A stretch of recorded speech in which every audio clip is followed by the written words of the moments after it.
The domain of f of x is equal to root x minus 1 is equal to.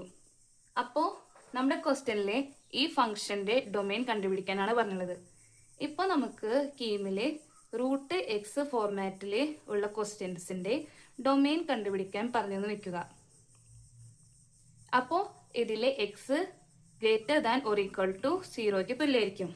ഈ എക്സിന്റെ സ്ഥാനത്ത് നമ്മുടെ question തന്ന പോലെ ലീനിയർ ഇക്വേഷൻസ് വരാം, അല്ലെങ്കിൽ എക്സിന്റെ സ്ഥാനത്ത് ക്വാഡ്രാറ്റിക് ഇക്വേഷൻസ് വരാം, അല്ലെങ്കിൽ എക്സിന്റെ സ്ഥാനത്ത് വേറെ ഏതെങ്കിലും ഇക്വേഷൻസ് വരാം. എന്നിരുന്നാലും അതൊക്കെ നമ്മൾ എന്ത് ചെയ്യും? ഒരു ക്വാഡ്രാറ്റിക് ഇക്വേഷൻ ആണെങ്കിൽ അത് മുഴുവൻ എക്സ് ആയി പരിഗണിക്കുകയാണെങ്കിൽ അത് greater than or equal to 0 ആയിരിക്കും. അല്ലെങ്കിൽ ലീനിയർ ഇക്വേഷൻ ആണെങ്കിൽ ആ മുഴുവൻ ടേമിനെ നമ്മൾ എക്സ് ആയിട്ട് പരിഗണിച്ചിട്ട് അപ്പോൾ എന്ത് സംഭവിക്കും? അതും greater than or equal to 0 ആയിരിക്കും. നമ്മുടെ ക്വസ്റ്റ്യനിൽ എന്താണ്? റൂട്ട് ഓഫ് എക്സ് മൈനസ് 1ന്റെ ഡൊമെയിൻ ആണ് കണ്ടുപിടിക്കാൻ പറഞ്ഞുള്ളത്. അപ്പോൾ ഈ എക്സിന്റെ സ്ഥാനത്താണ് എന്ത് വന്നുള്ളത്? എക്സ് മൈനസ് 1 എന്ന് പറഞ്ഞിട്ട് വന്നിട്ടുള്ളത്. So X minus 1 greater than or equal to 0. ഇനി നമുക്ക് ഇത് ലീനിയർ ഇക്വേഷൻസ് സോൾവ് ചെയ്യണ പോലെ സോൾവ് ചെയ്യാം. So X is greater than or equal to 1.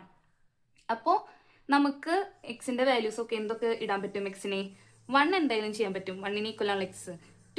1നെക്കാട്ടും greater ആയ ഏത് ടേംസ് നമുക്ക് എക്സിന് കൊടുക്കാം. 2 വരാം, 3 വരാം, 4 വരാം, അങ്ങനെ കുറെ ടേംസ് വരും.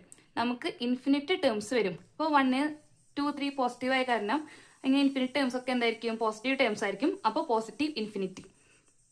അപ്പോൾ നമുക്ക് ഈ ഡൊമെയിനെ, ഇതാണ് ശരിക്കുമുള്ള ഡൊമെയിൻ. നമ്മൾ നീട്ടി എഴുതുമ്പോൾ അല്ലെങ്കിൽ റോസ്റ്റർ ഫോമിൽ എഴുതുമ്പോൾ ഈ രീതിയിലായിരിക്കും നമുക്ക് ഡൊമെയിൻ വരിക.